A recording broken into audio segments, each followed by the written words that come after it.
नमस्कार, जया लिटरेचर में आपका पुनः स्वागत है और मैं हूँ जयंती। आज मैं आपके लिए सुविख्यात लेखिका सुषमा मुनिंद्र जी की कहानी कर भला होगा भला लेकर प्रस्तुत हूँ।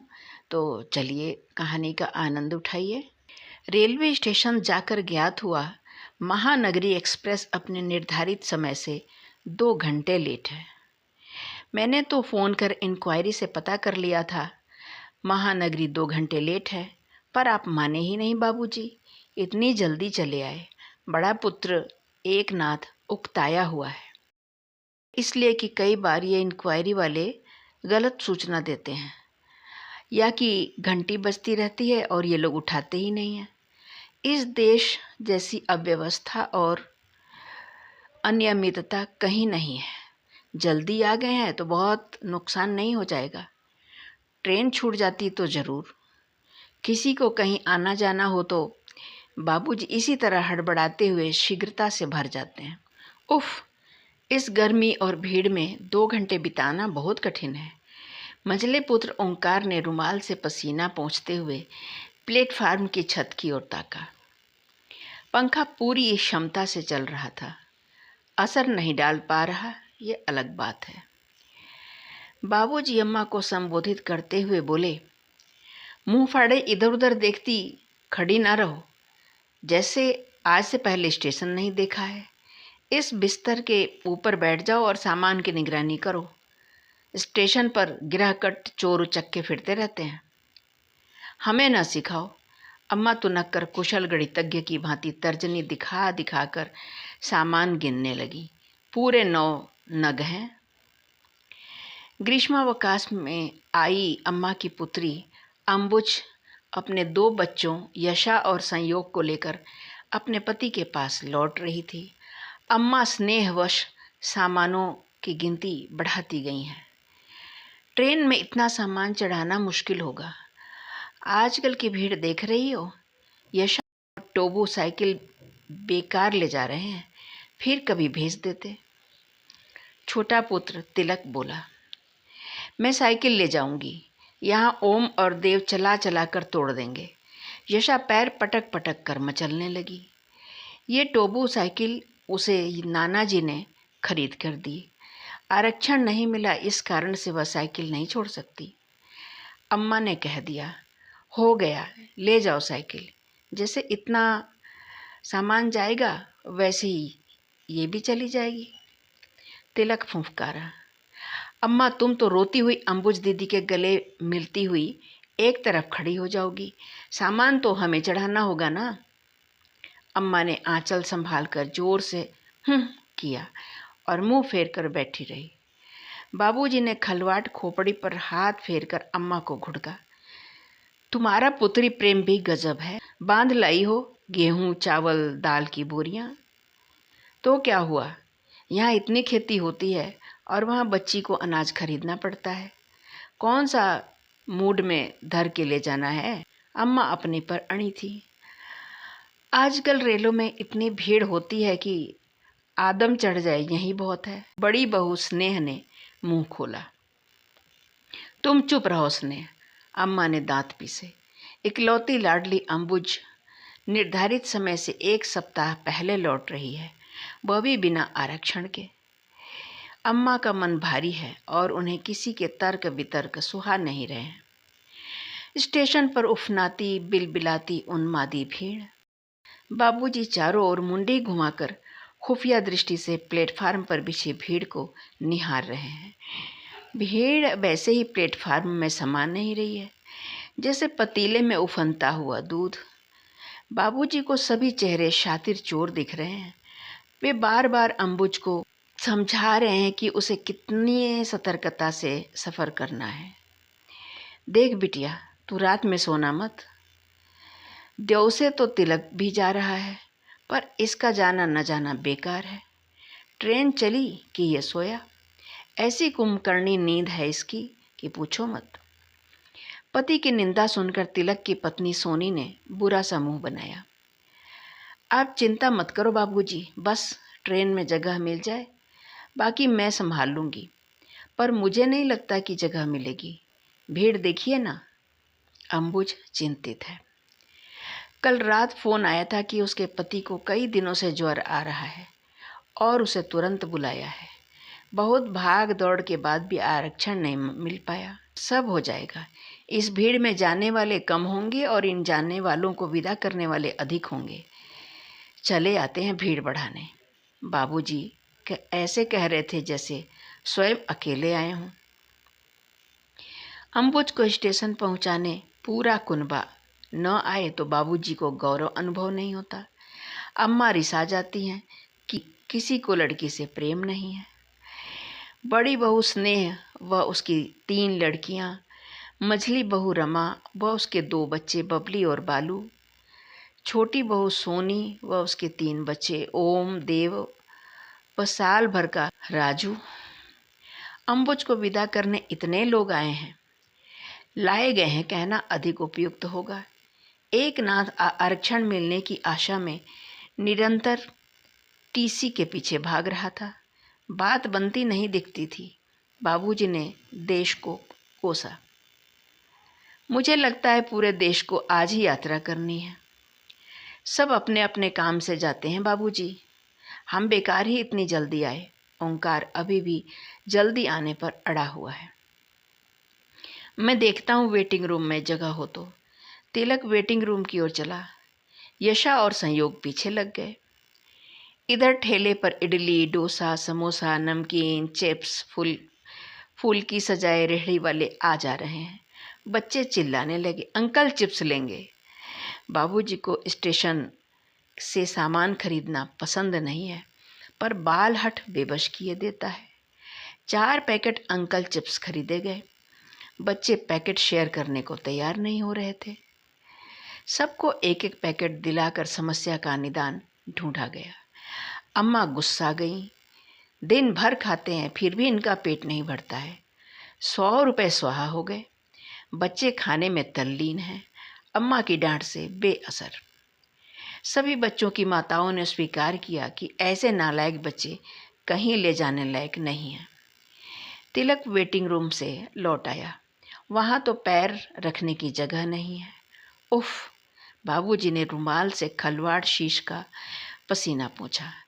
बाबूजी की अधीरता पर रमा और स्नेह अधरों में मुस्कुराई। एक नाथ एक कुली पकड़ लाया। सुनो, ये सामान है, महानगरी की जनरल बोगी में चढ़ाना है। जी साहब। और हाँ, ट्रेन आए तो यहीं रहना, ये नहीं कि तुम्हें ढूंढना पड़े। नहीं साहब, आप बेफिक्र हों। कुली ने चारों ओर देखकर कुछ जायजा लिया, फिर बोला, उधर आगे चलकर बैठिए, जनरल डिब्बा वहाँ आगे लगता है। एक मुसीबत और। सब किसी तरह चिप्स खाते, बच्चों को हाँकते, सामान लादे निर्दिष्ट स्थान पर पहुँचे। चिप्स खाकर बच्चों को प्यास लगी और घर से लाया गया पानी स्टेशन पर ही समाप्त हो गया। अम्मा ने कपाल थामा। इन लोगों की भूख प्यास हद हो गई। लाओ डिब्बा, पानी भर लाता हूँ। ओंकार खाली डिब्बा लिए चला तो बबली और बालू साथ लग गए। पीछे पीछे ओम और देव भी।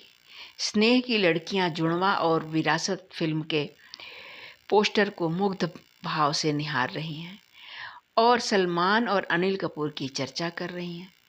इधर बाबूजी ने बहुओं को घुड़का। खड़ी क्या हो, संभालो बच्चों को, यहाँ बच्चा चोर गिरोह फिरते रहते हैं। सुनकर सोनी और रमा चिंतित भावों से पंजों पर उचक उचक कर बच्चों को देखने लगी। बच्चे भीड़ में कहीं लोप हो चुके थे। भीड़ जैसे नरमुंडों का रेला आ जा रहा है। जाने कहाँ से आते हैं इतने लोग, जैसे आने जाने के अतिरिक्त इन्हें कोई काम नहीं है। जहाँ तक दृष्टि जाए शीश तैरते दिख जाते हैं। सब किसी धुन में है, उन्माद में है। रेहड़ी वालों के विभिन्न स्वर कनपटी फोड़े डालते हैं। पानी भरकर लौटे ओंकार के पीछे चारों बच्चों का जुलूस सकुशल लौट आया। रमा ने चेतावनी दी, चलो सब चुपचाप यहाँ खड़े हो जाओ वरना घर भेज देंगे।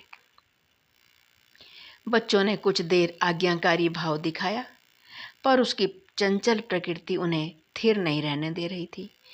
एक नाथ फिर टीसी के चक्कर काटने चल दिए। एक ही जगह बिन किसी काम के खड़े रहना उसकी प्रवृत्ति में नहीं है। तिलक ऊब रहा है। बुक स्टॉल से जाकर इंडिया टुडे और यशा और संयोग के लिए कॉमिक्स खरीद लाया। इंडिया टुडे बाबूजी ने झपट ली। कुछ देर पंखे की भांति प्रयोग करते रहे, फिर एक बोरी पर बैठकर उलटने पलटने लगे। कॉमिक्स को बच्चे ललचाई नज़रों से देख रहे हैं और छीन झपट रहे हैं। स्नेह ने खींचकर अपनी मछली बेटी शुभी को एक लपड़ मार दिया। स्नेह उद्विग्न है। उसे अच्छा नहीं लगता कि बच्चों को अनावश्यक रूप से स्टेशन लेकर आया जाए। वह बच्चों को लेकर घर पर रुकना चाहती थी। अम्मा ने सुना दिया था, स्टेशन तक जाते हुए पाँव घिसते हैं तो मत जाओ। साल भर में बेचारी बच्ची आती है, फिर भी तुम्हें खटकती है। और अब बच्चे आफत किए हुए हैं। शुभी को फ्रॉक से आंसू पहुँचते देख अम्बुज पसीजी। जाने के क्षण भावुक होते हैं। क्या भाभी, मार दिया बच्ची को? चलो मैं सबको कॉमिक्स दिलाती हूँ। बाबूजी रोकते रह गए इस अपव्यय के लिए, पर अम्बुज सबको एक एक कॉमिक्स दिला लाई। अम्मा की भौहें कपाल पर टंग गई। बच्चों को लाओ तो ऐसा ही होता है, खर्च पर खर्च हुआ जाता है। जाने दो अम्मा, बच्चे हैं, अम्बुज उदारता से बोली। अम्मा जारी रही, तेरे पास बहुत पैसा है तो फूंक डाल। और हाँ सुन सुन मुन्नी, अम्बुज के लिए है ये, वो थैला संभाल कर पकड़ना, खाने का सामान रखा है, गिर गया तो सब उलट पुलट हो जाएगा। अम्मा तुम्हें खाने की पड़ी है, और ये ट्रेन पता नहीं कब आएगी, पता नहीं उनकी तबीयत कैसी है। अम्बुज व्यग्रता में कदम ताल सी करते हुए एक गति का प्रदर्शन कर रही है। मैं पता करके आता हूँ, कहता हुआ ओंकार पूछताछ दफ्तर की ओर चला गया। किसी ट्रेन के आने की घंटी हो चुकी है। अनाउंसमेंट में नारी स्वर उभरा, यात्री कृपया ध्यान दें, जबलपुर से चलकर निजामुद्दीन जाने वाली महाकौशल एक्सप्रेस प्लेटफॉर्म नंबर 1 पर आ रही है। बाबूजी ने मुंह पर उंगली रखकर सबको चुप रहने का संकेत किया और अनाउंसमेंट सुनकर बोले, तो महाकौशल इतनी लेट आ रही है? इसे तो 4 घंटे पहले आ जाना चाहिए। महानगरी पता नहीं कब आएगी। मालूम होता है आज सब ट्रेन लेट चल रही हैं। ओंकार लौट आया। महानगरी 1 घंटे से पहले नहीं आएगी। आज का नक्षत्र तो, अम्मा आंचल से हवा करते हुए बोली। महाकौशल प्लेटफार्म से आ लगी। ट्रेन में बहुत भीड़ है। जनरल बोगियों में यात्री बर्र के छत्ते की भांति गुथे हुए हैं। द्वार पर डंडा पकड़े खड़े बैठे लटके लोग। अम्बुज ने असहाय दृष्टि बाबूजी पर डाली। यही भीड़ महानगरी में होगी तो कैसे चढ़ोगी दीदी? सोनी पूछ रही है। अम्बुज चुप रही, शायद सुन नहीं सकी। प्लेटफॉर्म में होती चहल पहल ने झटका सा खाया। रेहड़ी वालों के स्वर तेज हो गए।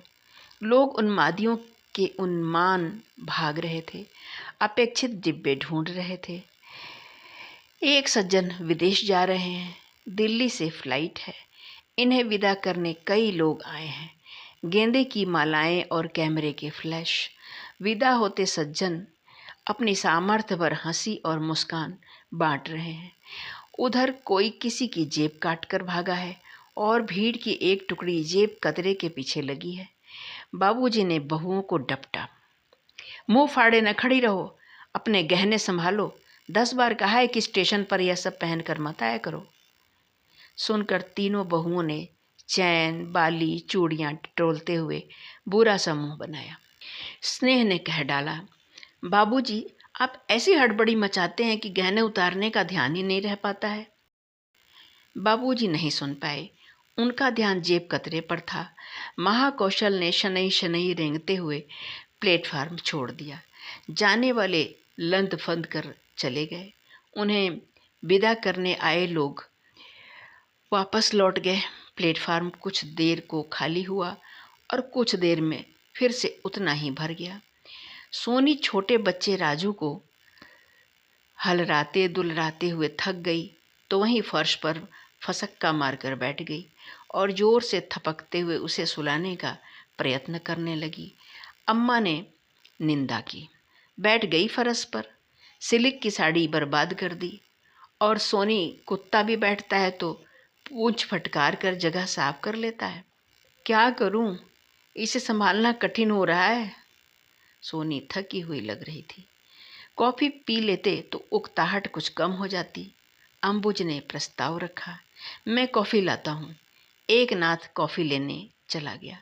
बच्चे अवसर क्यों चूकते। 50 रुपये स्वाहा हो गए।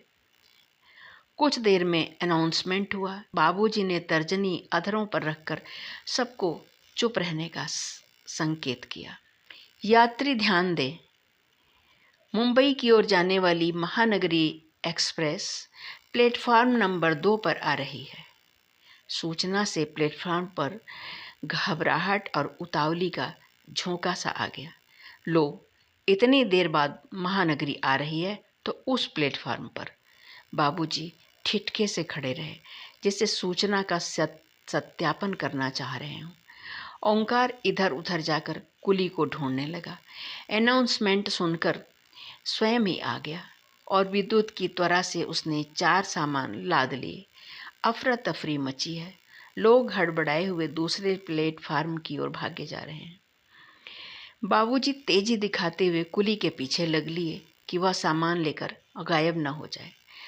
बच्चों को हाँकते घसीटते सामान उठाए ये विशाल कुटुंब किसी तरह प्लेटफार्म 2 पर पहुंचा। सामान गिना जाता, एकनाथ अनुमान लगाता, अपेक्षित डिब्बा कहाँ आकर ठहरेगा। इसके पहले धड़धड़ाती हुई ट्रेन प्लेटफार्म पर आ लगी। उन्मादी भीड़ उफना रही है। अम्मा निरंतर चीख रही हैं, बच्चों का हाथ कसकर पकड़ो, कोई गुम हो गया तो इस भीड़ में नहीं मिलेगा। अम्मा की चीख भीड़ और शोर में खो गई। एकनाथ डिब्बे के पीछे दौड़ा। पीछे पीछे कुली और ओंकार और तिलक सब सामान से लदे फंदे हैं। डिब्बे में बहुत भीड़ है। द्वार पर लटके लोग जैसे प्रवेश निषेध की घोषणा कर रहे हैं। चढ़ने वाले चढ़ने की शीघ्रता और व्यग्रता में उतरने वालों को उतरने नहीं दे रहे हैं। कोई पूरा गला फाड़कर चीख रहा है, जब उतरना ही नहीं दोगे तो चढ़ने की कैसे जगह मिलेगी। उतरिए जल्दी, भाषण मत झाड़िए, ट्रेन यहाँ 5 मिनट रुकती है और आप। एकनाथ ने उस लटके हुए आदमी को खींचकर उतार दिया। कुली यात्रियों को ठेल ठाल कर सामान सहित डिब्बे में घुस गया। बाबूजी तिलक पर बिगड़े, तुम जाते क्यों नहीं हो डिब्बे में। कुली पता नहीं सामान कहाँ रख दे। चुप भी रहिए बाबूजी, आप ही इस भीड़ में घुस कर दिखा दीजिए। तिलक द्वार पर झूलती भीड़ को देखकर बौखलाया हुआ था। बाबूजी उसे घूर कर रह गए, क्योंकि उनकी दृष्टि डिब्बे में लोप हो गए कुली को ढूंढ रही थी। उतरने व चढ़ने वालों में प्रतिद्वंदिता सी हो रही है। धक्का मुक्का, झपटा, खींच तान, चीख चिल्लाना चल रहा है। एक वृद्ध जो मोटा कुर्ता और परदनी पहने हैं, कंधे पर लटकाने वाला खादी का झोला टांगे हैं, ट्रेन में चढ़ने का बहुत प्रयास कर रहा है और संघाती धक्कों और कोंचती कोहनियों के जोर से चढ़ नहीं पा रहा है। वृद्ध उस उन्मादी भीड़ में तैरता हुआ सा डिब्बे के द्वार पर पहुंचता और फिर दूर छिटक जाता है, जैसे कागज की असहाय नाव लहरों के थपेड़ों से इधर उधर डगमगा रही हो। एक बार वह चढ़ जाता, पर एकनाथ ने उसे कंधे से पकड़कर पीछे खींच लिया और अंबुज को लगभग घसीटकर कूपे में ढकेल दिया। वृद्ध करुण स्वर में बोला, मुझे भी चढ़ने दो बेटा, बहुत जरूरी काम से जा रहा हूँ। सभी जरूरी काम से ही जाते हैं बाबा, कोई फालतू मरने नहीं जाएगा इस भीड़ में।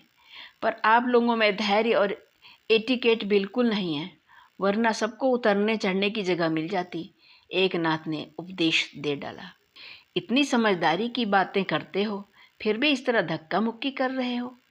वृद्ध के स्वर में व्यंग था। व्यवस्था सिखाने वाले ये नवयुवक स्वयं कितनी व्यवस्था बनाए रखते हैं। चुप भी रहो बाबा। तिलक जो संयोग को कंधे पर लादे हुए है ने वृद्ध को एक ओर सरकाया और डिब्बे में चढ़कर किसी तरह किला फतह कर लिया।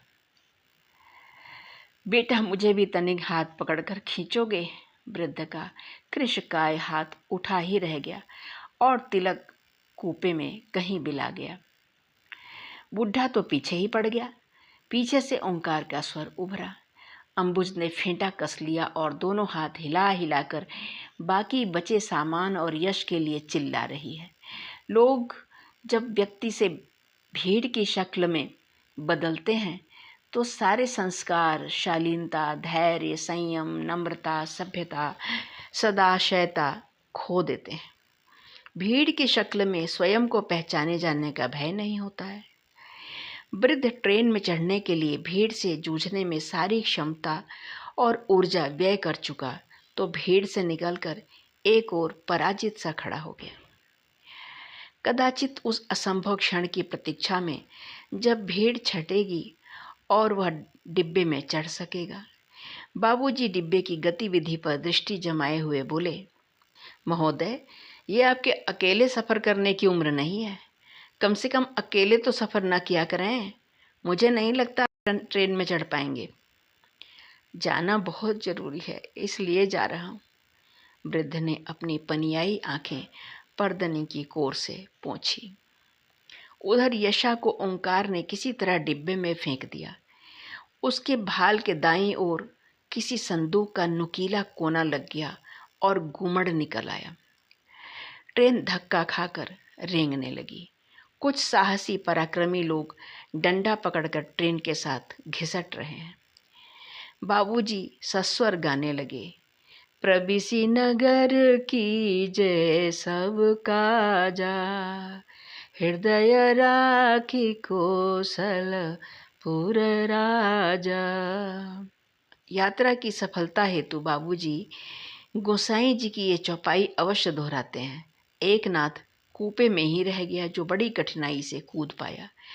चावल और दाल की बोरी यहीं छूट गई और अम्मा का मुंह फूला हुआ है। जाते हुए बेटी से ठीक से मिल भी नहीं पाई। भीड़ वापस लौटने लगी प्लेटफार्म 1 की ओर। भीड़ में कहीं गुम सा लटपटाते बदहवास पैरों से रेंगता हुआ वृद्ध भी लौट रहा है। बाबूजी तनिक दयार्द्र हुए। ओंकार, तुम लोग उस वृद्ध की सहायता कर सकते थे। बेचारा किसी जरूरी काम से जा रहा था। बाबूजी, आपको तो बस आदेश देना आता है। आप उस भीड़ में चढ़े होते तो पता चलता, उत्तर दिया एक नाथ ने। बाबूजी निरुत्तर हो गए। इधर अम्मा सामान की भांति बच्चों को गिन रही थी। 1 बार, 2 बार, 3 बार गिना। 1 बच्चा कम है। अम्मा के कंठ से विकराल चीख निकल गई। सुनते हो, देव नहीं मिल रहा है। कहाँ कहाँ गया? हे लाखनलाल, आज किसका मुंह देखा था? बाबूजी तमतमा गए। सभी सदस्यों ने इधर उधर दृष्टि फैलाई। देव सचमुच नहीं दिख रहा था। बाबूजी ने बौखलाहट में बहुओं को आड़े हाथों लिया। यही करने आई हो तुम लोग? एक बच्चा भी नहीं संभलता है। अब इन लंगूरों को पकड़कर वहां बेंच पर बैठो, हम देखते हैं। सोनी रोने लगी। स्नेह ने भयावह समा खींचते हुए बता डाला कि खाड़ी देशों में बच्चों को बेचकर किस तरह उन्हें घरेलू नौकर बनाया जाता है, कि बच्चों के हाथ पैर काट कर उनसे भीख मंगवाई जाती है। सुनकर सोनी का रुदन बढ़ गया और तब स्नेह की समझ में आया कि उसने गलत समय में गलत बात बोल दी है। वह सोनी को सांत्वना देने लगी। बच्चे सिटपिटाए हुए हैं। अंबुज जो पैसे देकर गई है उससे आइसक्रीम खाने की योजना थी, पर इस पापी देव ने सब गड़बड़ कर दिया। बाबूजी, एक नाथ, ओंकार पूरे प्लेटफार्म पर एक छोर से दूसरे छोर तक भागते फिर रहे हैं। अम्मा दूर झाड़ियों में झांक आई और रमा दूर तक जाकर पटरी देखाई। देव कहीं नहीं है। ट्रेन में बैठकर तो नहीं चला गया? बाबूजी को जैसे चेत आया। मैं तो पहले ही कहती थी कि इतने लोगों को स्टेशन जाना ठीक नहीं। स्नेह ने दर्शन बघारा। चुप रहो भाभी, दिमाग मत चाटो। ओंकार उसे झड़क कर एक ओर चला गया।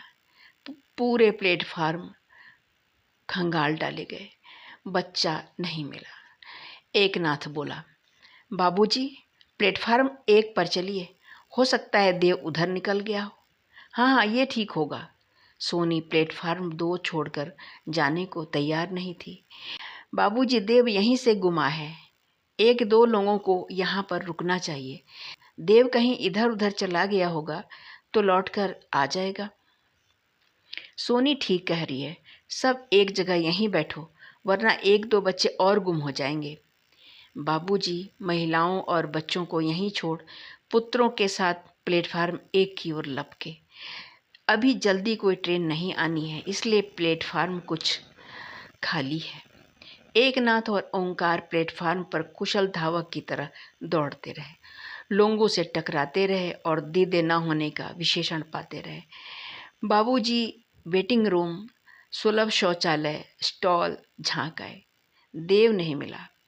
बाबूजी की उत्तेजना और घबराहट बढ़ रही है। प्लेटफार्म निगल गया बच्चे को या किसी गिरोह के हत्थे चढ़ गया। बाबूजी विवशता की मूर्ति बने आते जाते लोगों से पूछते रहे, आपने नीली धारीदार शर्ट और सफ़ेद हाफ पैंट पहने 5-6 वर्ष के बच्चे को देखा है? लोग अनभिज्ञता दिखाते हुए आगे बढ़ जाते हैं, जैसे बच्चा खोना कोई चौंकाने वाली बात नहीं है। बाबूजी स्पष्ट अनुभव कर रहे हैं कि जब लोग सहायता न करें तो मनुष्य भीड़ में किस तरह अकेला पड़ जाता है। यदि इतने लोग उनकी सहायता करें तो क्या बच्चा नहीं ढूंढा जा सकेगा? भाईचारा किसी में नहीं रहा। उन्हें एकाएक उस वृद्ध की याद हो आई जो ट्रेन में नहीं चढ़ पाया था। ओह, थोड़ा सा सहयोग दे हम दूसरों के काम साध सकते हैं। पर पता नहीं बेचारा किस काम से जा रहा था। एकनाथ पूछताछ दफ्तर में देव के खोने की सूचना दर्ज करा विमूढ़ भाव से बाबूजी के पास आकर खड़ा हो गया। ओंकार बहुत देर तक पुलिस के 2 सिपाहियों के साथ उलझा रहा और फिर बाबूजी के पास आकर पुलिस, प्रशासन, कानून व्यवस्था को गालियां देने लगा। बाबूजी सुर में सुर मिला रहे हैं, पुलिस ऐसे निकम्मी न होती तो आज ये अव्यवस्था और अराजकता न फैलती। समय गुजरता जा रहा है और देव के न मिलने की आशंका बढ़ती जा रही है। सहसा अनाउंसमेंट हुआ। बाबूजी ध्यान से सुनने लगे। 5-6 वर्ष का बालक जो नीली धारीदार शर्ट और सफ़ेद हाफ पैंट पहना है, अपने पिता का नाम तिलक गोस्वामी बताता है, इंक्वायरी दफ्तर में है, शीघ्र संपर्क करें। बाबूजी को जैसे चेत आया, उन्होंने एकनाथ और ओंकार को समेटा और इंक्वायरी कार्यालय की ओर लपके। इंक्वायरी दफ्तर का दृश्य करुण था। देव इतना अधिक रो चुका था कि हिचकियां उसके कंठ में समा नहीं रही थी। बाबूजी को देखकर वह उनकी गोद में चढ़ उनसे जोंक की तरह चिपक गया, उनके कंधे में मुंह गड़ा लिया और पुचकारने पर भी मुंह ऊपर नहीं उठाया। वह बहुत डरा हुआ था और हिचकने सिसकने से उसकी देह में हिलोर सी उठ रही थी। एकनाथ और ओंकार बाबूजी के साथ दफ्तर के क्लर्क के पास खड़े वृद्ध को चकित नेत्रों से देख रहे हैं। ये तो वही वृद्ध हैं जो ट्रेन में चढ़ना चाह रहे थे और जिसे एकनाथ ने धक्का देकर पीछे धकेल दिया था। क्लर्क बोला, अजीब लापरवाह लोग हैं आप लोग। बच्चे संभाले नहीं जाते तो स्टेशन क्यों लाते हैं? ये बाबा बच्चे को ना बचाते तो पता नहीं कहाँ पहुँच चुका होता। दिन भर लोगों से उमजते जूझते क्लर्क का स्वर वैसे ही तल्ख और बेसुरा हो चुका है और इस समय तो उसके कहने के ढंग से साफ दिख रहा है कि वह इन्हीं जैसे लोगों को अव्यवस्था फैलाने का जिम्मेदार समझता है। सुनकर एकनाथ बिल्कुल पानी पानी हो गया। ओंकार इस तरह मुंह फाड़े खड़ा था जैसे उसे कुछ समझ नहीं आ रहा हो। बाबूजी कुछ देर शब्द तलाशते भौंचक खड़े रहे, जैसे अभी भी हादसे से उबर नहीं पा रहे हों। बड़ी मुश्किल से मुंह से बोल फूटा, आज तो आप हमारे लिए देवदूत बन गए। किस तरह आपका धन्यवाद करूं? किस बात का धन्यवाद? मनुष्य ही मनुष्य के काम आता है। जानवर भी एक दूसरे को सहयोग देते हैं, फिर हम तो मनुष्य हैं। आप जानते हैं, मेरी ट्रेन छूट गई थी। मैं स्टेशन से बाहर निकला तो देखा पीपल के पेड़ के पास एक आदमी इसे साइकिल में बैठाने की कोशिश कर रहा है और ये रो रहा है। मैं समझा यह इसे भगा कर ले जा रहा है।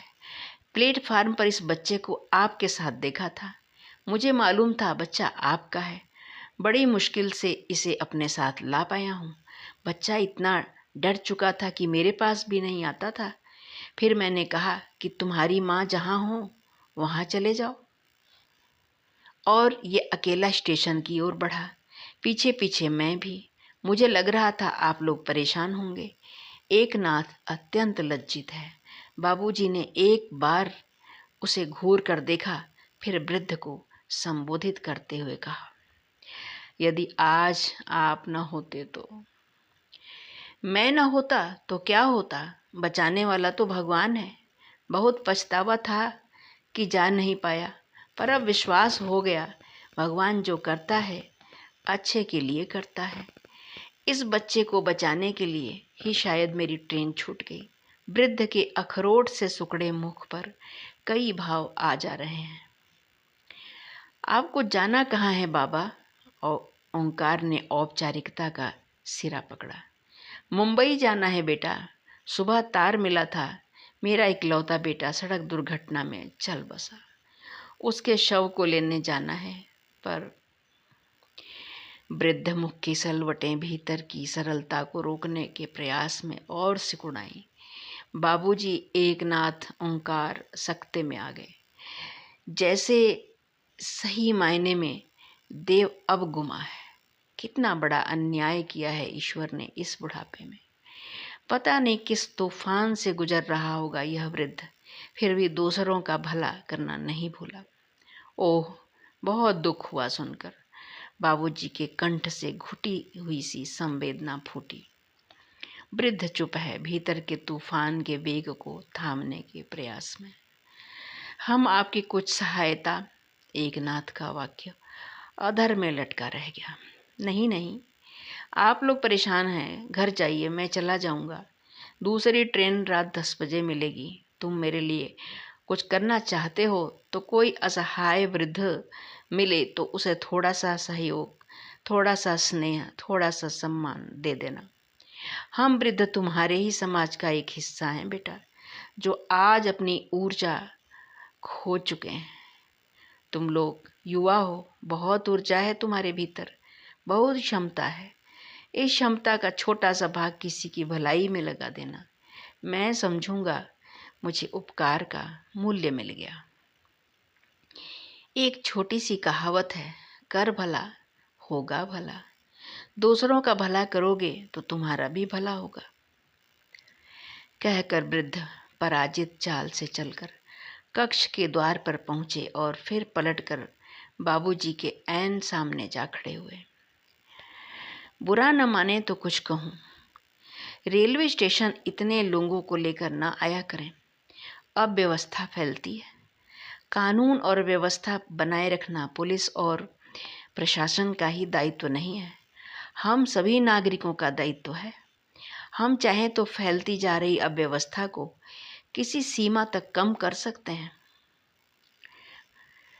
बस हमें स्वयं को सुधारना होगा। वृद्ध लौट चले। उनके लटपटाते बदहवास पैर मानो कहीं के कहीं पड़ रहे हैं। इधर बाबूजी अवाक हैं, जैसे वाणी चली गई है।